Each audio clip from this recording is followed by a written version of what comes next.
1980년대 초반에 한국에서 의사를 하시다가 아프리카 오지에 선교사로 파송을 받은 선교사님이 계셨습니다.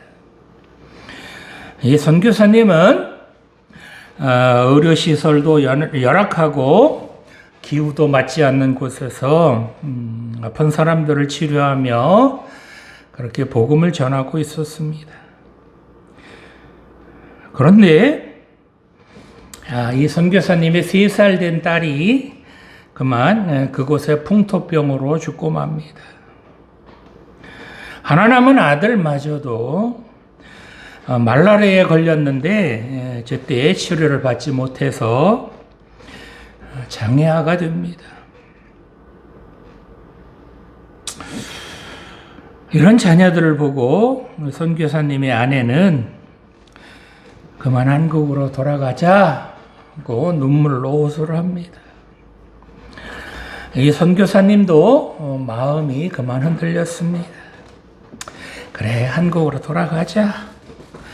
하나님께서 우리를 버리신 것 같은 이 땅에서 더 남아있을 필요는 없다. 돌아가자. 이렇게 선언을 하고 보따리를 싸기 시작을 합니다. 그런데 그때 전화가 걸려옵니다. 한 4시간 거리에 있는 한국 선교사님이 많이 다쳤다. 그러니 빨리 좀 와달라라고 하는 전화를 받습니다.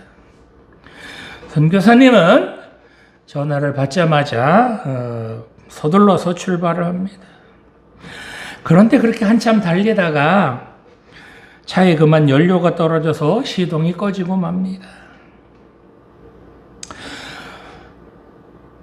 어두컴컴한 밤이 되었는데 손전등도 찾을 수 없어서 헝겊에 기름을 묻혀서 횃불을 만들어서 그렇게 걸어가기 시작을 합니다. 그렇게 걸어가는데 아주 가까운 곳에서 사자 소리도 들리고 하이에나 소리도 들립니다. 그렇지만 이 선교사님은 발걸음을 재촉하고 또 재촉해서 드디어 목적지에 도착을 합니다. 이 선교사님의 모습을 보고 그곳에 기다리고 있던 사람들이 놀라서 이렇게 묻습니다. 선교사님, 오시면서 사자 소리와 하이에나 소리, 코끼리 소리 못 들으셨습니까? 그러자 선교사님이 이렇게 대답합니다. 아니요, 듣긴 했지만 빨리 와야 된다는 생각으로 발걸음을 재촉했습니다. 그러자 그곳의 사람들이 이렇게 말합니다. 선교사님이 지나온 곳은 사자와 하이에나가 우글거리는 그런 곳입니다. 그런데 이런 곳을 그것도 밤에 무사히 통과하셨다는 것은 바로 하나님께서 선교사님을 지켜주시지 않으면 불가능한 일입니다. 이건 전적으로 하나님의 은혜입니다. 이 말을 들은 선교사님은 그 한국인 선교사를 치유하고 난 후에 다시 자기가 선교하던 곳으로 돌아가서 쌓아놓았던 보따리를 다시 풀고 가족들과 함께 그 선교사의 사명을 다 했다고 합니다. 오늘 주신 본문의 배경을 살펴보면 예수님께서 12명의 제자들을 택하신 후에 이 제자들을 이제 세상으로 파송하시면서 예수님께서 아주 신신당부하시는 그런 내용입니다. 예수님께서는 제자들을 보내시면서 왜 양을 이리 가운데 보내는 것 같다 라고 말씀하셨을까요? 아니, 양이 이리 가운데로 가면 당연히 잡혀 죽을 것을 아시면서 그렇게 아시면 애초에 보내지를 마셔야죠. 그죠? 그래야 되는 거 아닙니까? 근데 주님께서는 왜 이런 말씀하셨을까요? 뿐만 아니라 주님께서는 왜 제자들에게 너희들은 뱀같이 지혜로워야 하며 또 비둘기같이 순결해야 한다 라고 말씀하셨습니다. 제자들을 세상으로 이렇게 이제 파송하시면서 왜 이런 말씀을 하셨을까요? 우리도 참 험한 세상 살아갑니다. 만만치 않은 그런 세상 살아갑니다. 우리가 이 험한 세상 살아가려면 어떻게 살아야 할까요? 오늘 주신 본문을 생각해 보며 함께 은혜 나누기를 원합니다. 자, 첫 번째로 주님께서는 우리를 세상으로 보내셨다는 겁니다. 본문 16절 전반부를 보겠습니다. 보라, 내가 너희를 보냄이 양을 이리 가운데로 보낸과 같도다. 아멘. 요즘 우리나라에 우리 기독교를 향한 시선이 아주 험악하다는 것을 여러분들도 많이 느끼실 겁니다. 사람들이 교회라는 말만 들어도 지긋지긋하다라고 하소연을 합니다. 코로나가 잠잠해질만 하면 교회발 감염자들이 쏟아져 나오고 또 쏟아져 나옵니다. 사람들은 이웃을 사랑한다는 말을 실천해야 하는 기독교인들이 이러면 되느냐라고 항의를 하기도 하고 계란을 던지기도 합니다. 어쩌다가 교회가 이런 지경이 되었습니까? 아니, 우리 교회는 방역을 철저히 잘 지켰으니까 이런 말 들을 이유가 없다 라고 말할 수 있겠습니까? 이런 상황에서 우리 기독교인들은 무엇을 해야 될까요? 어떻게 살아야 할까요? 이런 험악한 상황에서 그래도 예수 믿어야 됩니다. 예수를 믿어야 구원을 받을 수 있습니다. 이렇게 외칠 수 있을까요? 오늘 본문은 주님께서 지금 우리처럼 어려운 상황 가운데 있는 제자들을 이제 세상으로 파송하시면서 부탁하신 그런 말씀입니다. 예수님께서 제자들에게 뭐라 그러시죠? 보라, 내가 너희를 보냄이 양을 이리 가운데 보낸과 같도다. 이게 무슨 말씀이십니까? 지금 주님께서 제자들을 보내시는데 지금 제자들을 이제 세상으로 파송하시는데 양을 이리 가운데 보내는 것과 같다 라는 겁니다. 즉 제자들은 아직도 여리디 여린 그런 양과 같은데 이런 어린 양 같은 제자들이 이리들이 득실득실 거리는 곳 그곳으로 가야 된다는 겁니다. 여기서 말씀하시는 양은 아주 가장 약한 그런 짐승의 대표죠. 그죠? 양이 뭔 힘이 있습니까? 이 양이 자기를 방어할 무기가 있나요? 날카로운 이빨이 있거나 날카로운 발톱 정도라도 있나요? 아니면 빠른 다리라도 있어서 도망을 잘 가기나 하나요? 양은 자기를 지킬 그 어떤 무기도 없습니다. 그렇다면 이리는 어떤 짐승입니까? 이리의 또 다른 이름이 바로 늑대입니다. 늑대. 이리는 늑대하고 같은 거예요.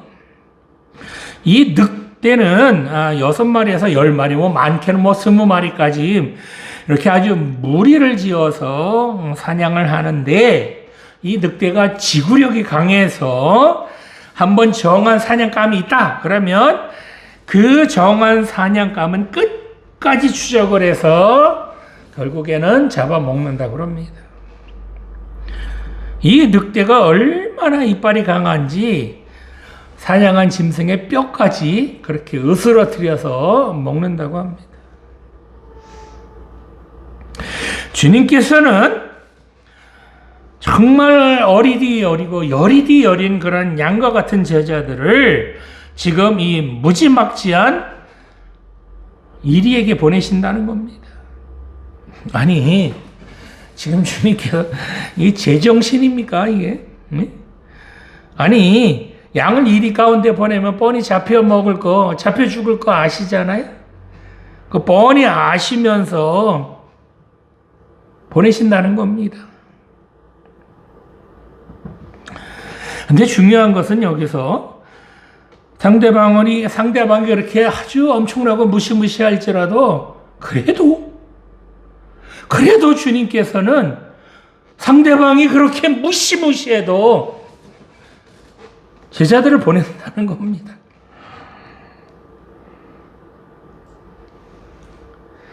이렇게 상대방이 누구인지 잘 아시면서도 제자들을 보내시는 이유라도 있을까요?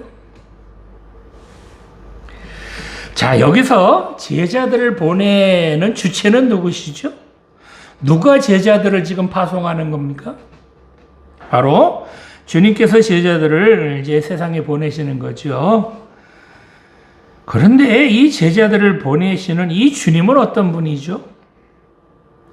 바로 떡 5개와 물고기 2마리로 5,000명을 먹이고도 12광주리를 남기실 만큼 기적을 베푸신 주님, 귀신을 내쫓으시며 어떤 병도 치료해 주시는 주님, 폭풍을 다스리시며 무리를 걸으시는 능력의 주님께서, 그런 주님께서 이제 제자들을 세상에 보내신다는 겁니다.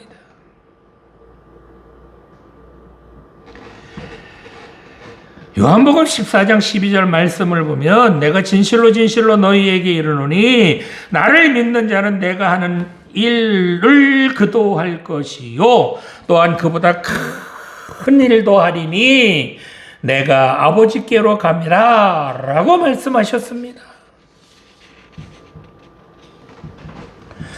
오늘 예배 드리시는 청년 여러분, 여러분들이 살아가야 하는 이 세상은 절대로 만만한 곳이 아닙니다. 호시탐탐 여러분들을 노리는 적들이 우글우글한 곳이 바로 요즘 세상입니다. 옛날에는 눈 감으면 고백한다 그러는데 요즘 뭐라 그래요? 눈 뜨고도 고백하는 세상이라고 그러잖아요. 언제 어디서 어떤 일을 당할지 모르는 것이 지금 요즘 세상입니다. 그런데 그렇다고 해서 겁내거나 두려워하지 마시기 바랍니다. 만왕의 왕이시며 세상을 다스리시는 주님께서 여러분들을 이 세상에 보내셨다는 겁니다. 이런 주님, 만왕의 왕이신 주님, 그 어떤 병도 치료하시며 귀신을 쫓아내시며, 아니 사탄이 먼저 주님을 알아볼 정도죠. 먼저 알아보고 벌벌벌 떠는 그 주님, 그 주님께서 우리를 이 세상에 보내셨기 때문에 우리가 아무리 이리 가운데 있을지라도 여러분 걱정하지 마시기 바랍니다. 조금 전에 제가 요한복음 말씀드렸죠. 우리는 주님께서 행하신 일, 그런 일을 우리도 당연히 할 수 있으며 그보다 더 큰 일도 할 수 있다라고 주님께서 분명하게 말씀해 주셨습니다. 주님께서 그렇게 말씀해 주셨는데, 아니 그런 주님 믿고 세상에 당당히 맞서시기 바랍니다. 그래서 그냥 적들이 우글거리는 그런 세상, 언제 내가 잡혀 먹을지 모르는, 잡혀 죽을지 모르는 그런 세상 보고 덜덜덜덜 떨지 마시고 겁내지 마시고 오로지 나를 파송하여 주신 그 주님만 바라보시면서 그렇게 살아가시기 바랍니다. 무엇보다도 나는 주님께서 이 세상에 보내주셨다. 나를 보내신 분은 만왕의 왕이신 주님이시다 라는 것을 여러분 명심하고 살아가시기 바랍니다. 자, 그러면 주님께서 여러분 보내실 때 아무런 대책도 없이 그렇게 보내셨을까요?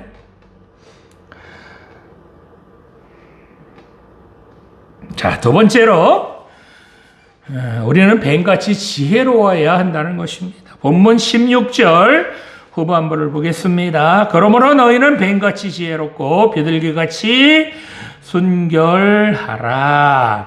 아멘. 자, 주님께서 지금 양같은 제자들을 이리들이 우글거리는 세상으로 파송하시면서 뭐라 그러시죠? 그러므로 너희는 뱀같이 지혜롭고 비둘기같이 순결하라. 이 말씀은 또 무슨 의미일까요? 양같은 제자들이 정말 이리들이 우글거리는 그런 곳으로 갈지라도 그 이리들에게 잡혀 먹지 않고 그 이리들에게 죽임당하지 않고 살아날 방법이 있기는 있다는 겁니다. 어디를 갈지라도 누구를 만날지라도 뱀같이 지혜롭고 비둘기같이 순결하기만 하면 그래도 살아날 방법은 있다는 겁니다. 다행이죠. 그죠? 자, 그러면 주님께서는 왜 뱀같이 지혜로워라 라고 말씀하셨을까요? 여러분, 뱀이라고 하면 어떤 생각부터 드십니까? 뱀은 일단 징그럽다라는 생각부터 들지요. 그죠? 여기서 뱀은 뭐 특별한 뱀이 아니라 일반적인 뱀을 가리키는 그런 말씀입니다. 뱀은 위기를 잘 극복하고 숨는 데는 명수라고 합니다. 임기응변이 누구보다도 뛰어난 동물이 바로 이 뱀이라고 합니다. 이 뱀은 이 혀를 통해서 냄새를 감지하는데 먹이의 냄새감이 나면 그 먹잇감을 쫓으러 가고요. 자기를 죽이려 오는 천적의 냄새이면 재빨리 피해서 도망간다고 합니다. 뱀의 혀가 보면 보통 두 갈래로 갈라져 있잖아요. 그죠? 이게 저는 잘 몰랐었는데 이게 오른쪽과 왼쪽을 감지하는 방향 구분의 역할을 하는 것도 이 혀라고 그러더라고요. 냄새도 맡지만. 자, 창세기 3장 1절 보면 뱀은 하나님께서 지으신 들짐승 중에서 가장 간교한 그런 짐승으로 묘사되고 있습니다. 이 뱀이 아담과 하와를 유혹했다가 하나님께 저주를 받았죠? 그죠? 그래서인지 이스라엘에서 이 뱀은 악의 화신이며 부정한 짐승으로 그렇게 취급받고 있습니다. 그런데 주님께서 지금 뭐라 그러시죠? 이런 뱀의 지혜를 제자들도 본받아야 된다라는 겁니다. 이 지혜라는 단어가 창세기 3장 1절에 그 뱀의 하나님께서 지으신 들짐승 중에 가장 간교하다라고 할 때 그 간교하다라는 단어와 지금 마태복음 10장 16절에서 말씀하시는 뱀같이 지혜롭고 할 때 그 지혜라는 단어하고 같은 단어예요. 보면. 자, 그러면 제자들이 뱀처럼 간교해야 된다는 그런 말인가요? 뱀처럼 처세술이 능해야 그래야 이 세상에서 살아남을 수 있다라는 그런 말씀인가요? 그러니 너희들 세상 나가면 처세 잘해야 돼 이런 말씀일까요? 여기서 말씀하시는 지혜라는 것은 바로 영리함이나 통찰력을 말하는 것으로 성경에서 말하는 이 지혜는 오로지 하나님에게로부터 오는 겁니다. 즉 지혜는 하나님께서 주시는 것으로 이 하나님께서 주시는 지혜를 어떻게 사용하느냐에 따라서 영리함이나 통찰력을 발휘할 수도 있지만 반대로 간교함이나 교활하게도 된다는 겁니다. 잠언 1장 7절 말씀을 보면 여호와를 경외하는 것이 지식의 근본이다 라고 말씀합니다. 여기서 지식이라는 말이 지혜하고 같은 말인데요. 하나님께서 주시는 지혜로 내 욕심이나 채우고 내 만족을 위해 사용한다면 그것은 지혜가 아니라 교활함이나 간사함, 그렇게 되는 겁니다. 하나님께서 주시는 그 지혜로 다른 사람을 짓밟는 데 사용하거나 사기를 치는데 요 지혜를 사용한다면 이건 지혜가 아니라 잔머리겠죠, 잔머리. 그죠? 과격하게 말하면 잔대가리 이렇게 말할 수 있을 겁니다. 반대로 하나님께서 주시는 지혜로 죽어가는 사람들을 살리며 낙심한 사람들에게 용기를 주고 정말 하나님의 살아계심을 증거하며 그렇게 하나님의 사랑을 증거하는 그런 곳에 하나님께서 주시는 이 지혜를 사용한다면 그거야말로 진정한 지혜라고 할 수 있을 겁니다.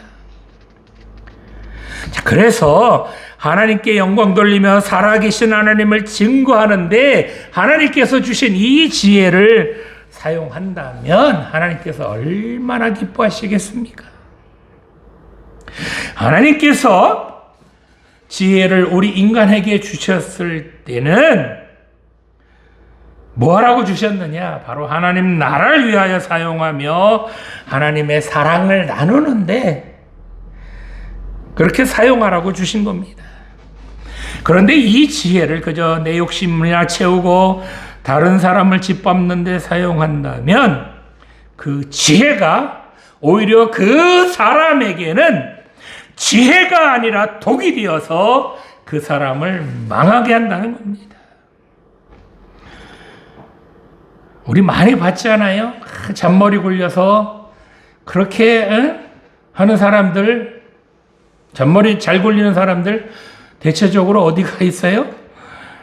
교도소 많이 가 있지 않아요?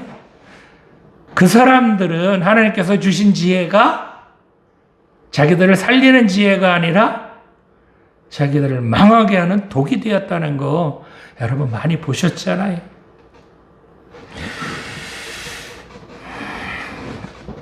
대표적으로 창세기 3장에 나오는 뱀도 하나님께서 주신 지혜로 인간을 이롭게 하며 인간을 선한 길로 인도하는데 그렇게 이 지혜를 사용했다면 하나님께 저주받지는 않았을 겁니다.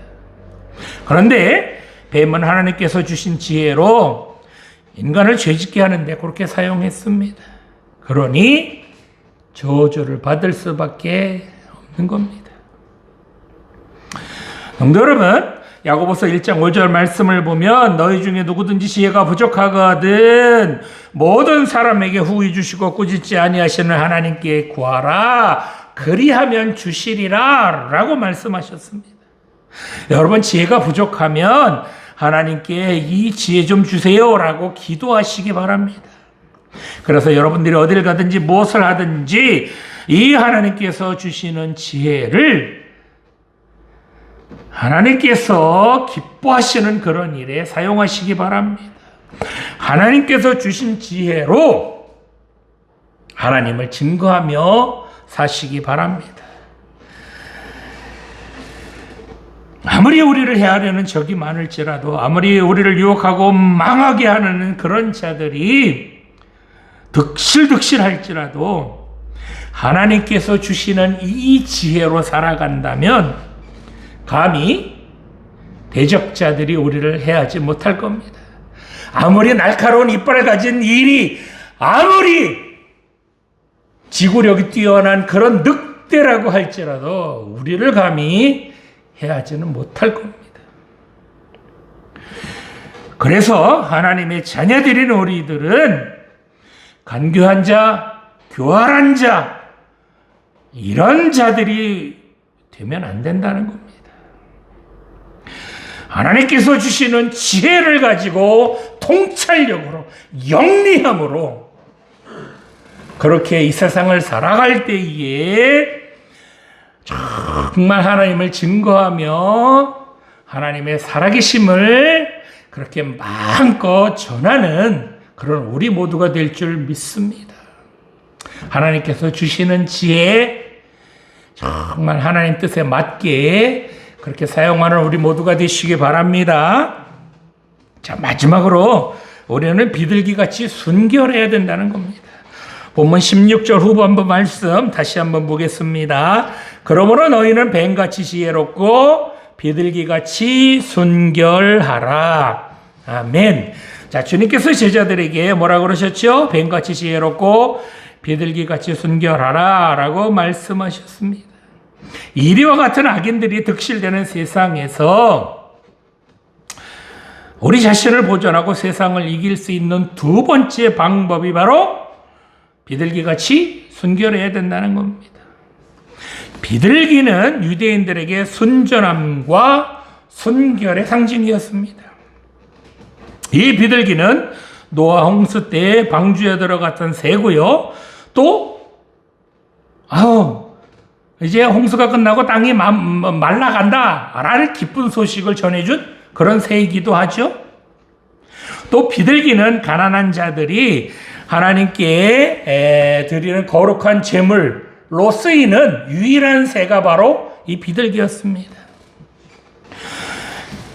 뭐니 해도 이 비둘기의 가장 큰 특징은 바로 자기를 더럽히지 않는 거라는 겁니다.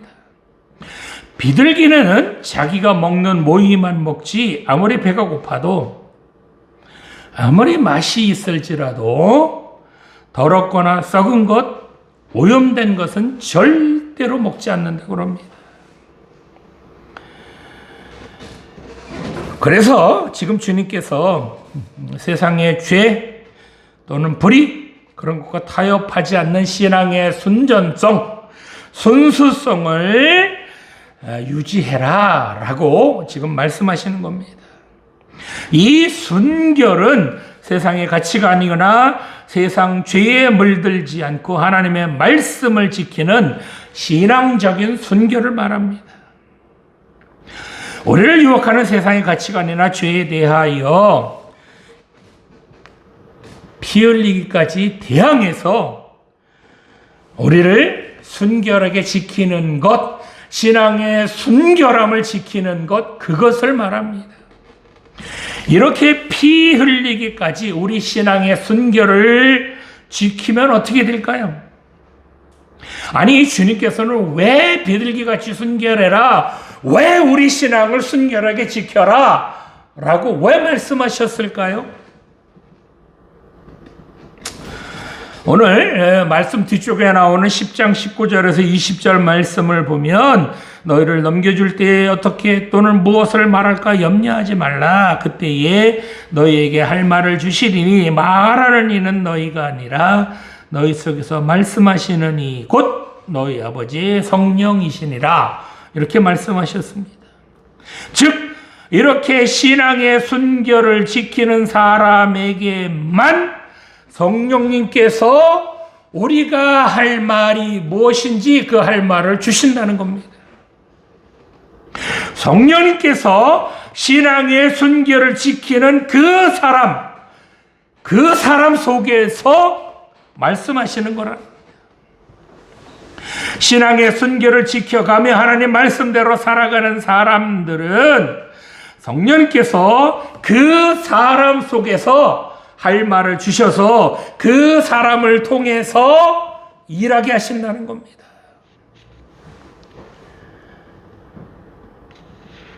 자, 그러니 어떻게 해야 돼요? 우리 신앙의 순수성 지켜야 되겠죠?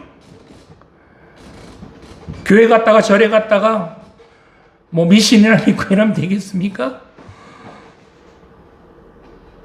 이렇게 성령께서 그 사람 속에서 말씀하시는 이런 사람들의 지혜를 세상 사람들이 이길 수 있을까요? 아니, 우리가 신앙의 순수함을 지키면, 순결을 지키면 성령님께서 우리에게 뭘 말할지 가르쳐 주신다니까요. 자, 그렇게 성령님께서 가르쳐 주시는 그 말을 할 때에 세상 사람들이 그렇게 말하는 사람의 지혜를 이길 수 있겠느냐고요. 여러분 생각해 보세요. 성령께서 무엇을 말씀하실지 다 알려주시는 그런 사람들을 세상에서 이길 수 있겠느냐고요. 이처럼 비둘기 같은 신앙의 순결을 지키면 아무리 이리 같은 늑대 같은 그런 대적자들이 해하려고 달려들어도 겁날 거 없는 줄 믿습니다. 성령께서 하실 말, 대꾸할 말, 대답할 말 다 가르쳐 주시는데 무엇이 두렵겠습니까? 자, 왜 그러면 이렇게 대적자들이 달려들어도 신앙의 순결을 지키는 사람 왜 겁나지 않을까요? 바로 그 사람 안에는 성령님이 계시기 때문입니다. 성령님께서 그 사람에게 할 말을 주시며 그 사람을 이끌어 주신다는 겁니다. 이처럼 신앙의 순결을 지키며 하나님 말씀대로 살려고 애쓰는 이런 사람들이 바로 믿는 자들, 즉 거룩할 성자의 무리도자, 즉 성도라고 말하는 겁니다. 이렇게 신앙의 순수함을 지키는 사람들, 그 사람들이 바로 성도라는 자격을 얻는다는 겁니다. 그렇습니다. 순수함이 결여된 지혜, 순결함이 빠진 그런 지혜는 간교함으로 전락할 수 있고요. 하나님께서 주시는 지혜가 없는 순결함은 어리석음에 빠질 수 있습니다. 그래서 성도들에게는 뱀 같은 지혜도 있어야 되고 비둘기 같은 순결함도 있어야 된다는 겁니다. 자, 주님께서 이처럼 제자들을 이제 세상으로 보내셨습니다. 그런데 한 가지 좀 이상한 게 있습니다. 예수님께서 지금 이리들이 우글거리는 세상으로 양 같은 제자들을 보내시는데 오늘 본문 말씀 보니까요, 예수님께서 지금 자신감이 충만한 것처럼 그렇게 여겨집니다. 제자들에게 아무런 근심이나 걱정하지 말라. 아이, 내가 가라면 가. 자신 있게 말씀하시는 것 같아요. 그죠? 예수님의 이 자신감, 어디서 나오는 걸까요? 그저 근자감, 근거 없는 자신감일까요? 아니면 예수님께서 믿는 구석이라도 있으실까요? 자, 여기서 제자들을 보내시는 주체가 누구라고 그랬죠? 누가 제자들을 보낸다고 그랬죠? 바로 주님께서 제자들을 보내는 겁니다. 헬라어 원어로 보면 이 보낸다라는 동사에 내가라는 주어가 붙어 있어서 누가 제자들 보낸지 알 수 있습니다. 그런데 내가라는 주격 인칭 대명사가 한 번 더 나와요. 이 헬라어 원어로 보면, 즉 제자들을 보내시는 주체가 바로 주님이시다라는 것을 한 번 더 밝히고 있습니다. 이처럼 인칭 대명사가 사용될 때는 보통 주어를 강조할 때 사용하기도 하지만 보내는 사람들에게 전권을 위임할 때도 사용하는 문법이 바로 이 문법입니다. 즉 주님께서 제자들을 보내시면서 주님이 갖고 계신 전권을 제자들에게 위임하셨다라는 것을 알 수 있다는 겁니다. 그렇습니다. 주님께서 지금 양 같은 제자들을 이리들에게 보내시는데 주님의 전권을 제자들에게 위임해서, 그래서 그 위임을 받은 제자들이 세상으로 나아간다는 겁니다. 비록 양 같은 제자들이긴 하지만 주님의 전권을 위임받은 제자들이 주님처럼 주님의 전권을 위임받았으니까 주님처럼 어떤 권한, 어떤 능력도 행할 수 있다는 겁니다. 아니, 제자들이 주님의 전권을 가지고 주님처럼 행동해라. 얘들아, 내가 너희를 보내는데 내 전권을 너희에게 줄 테니까 너희들 나처럼 행동해. 너희들에게 능력도 있고 너희들이 어떤 기적을 행할 그런 거 모두 다 내가 줄 테니까 너희들이 세상에 나갈 때 나처럼 해도 될 거야 라고 말씀하시는 겁니다. 그래서 어떻게 하라는 거예요? 그저 양같이 쫄지 말고 겁내지 말고 주님께서 주신 능력 행하면서 살아라. 이 미리가 아무리 늑대가 아무리 우글우글거릴지라도 너희를 해양하려는 그런 대적자들이 아무리 많을지라도 겁낼 것 없다. 염려하지 말아라. 너희에게 내 정권을 줬는데 나를 대적한 그런 거 봤느냐? 아니, 주님께서 세상에서 진 일이 있던가요? 응? 주님께서 진 일이 있어요? 귀신들 보세요. 그죠? 먼저 주님을 보고, 아이고, 주님, 하나님의 아들이 어찌 여기 오셨습니까? 먼저 벌벌 떨잖아요. 그런 주님의 전권을 가졌는데, 뭘 겁내냐는 겁니다. 즉, 제자들이 자기들을 보내신 분이 누구신지 분명히 알고 행동하라는 겁니다.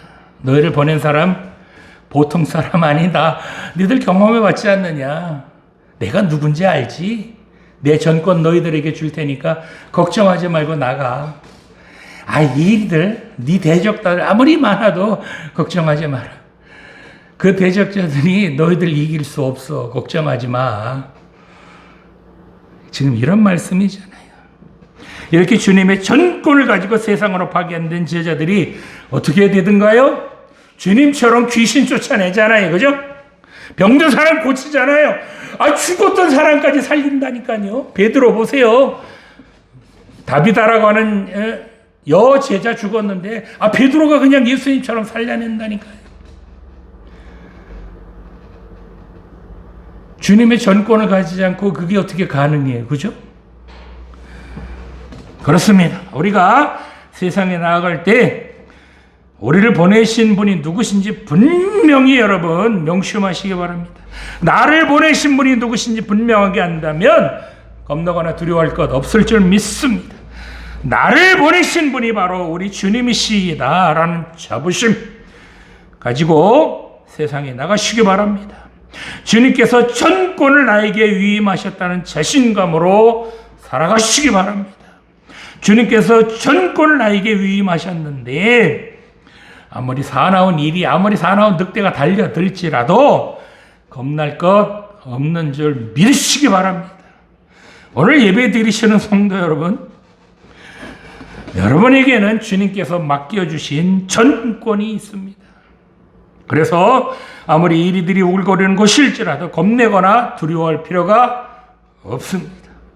주님의 전권을 가진 우리를 보고 대적자들이 먼저 겁을 내며 두려워한다는 것 여러분 명심하시기 바랍니다. 우리가 떠는 게 아니라 상대방이 우리 보고 먼저 떤다니까요. 그래서 여러분들이 간 곳곳마다 당당하게 주님의 살아계심 증거하시기 바랍니다. 여러분들이 만나는 사람들마다 주님의 사랑 증거하시기 바랍니다. 그래서 여러분들이 어딜 가든지 누구를 만나든지 주님 향기 날리며 주님을 증거하는 그런 우리 모두가 되기를 간절히 소망합니다.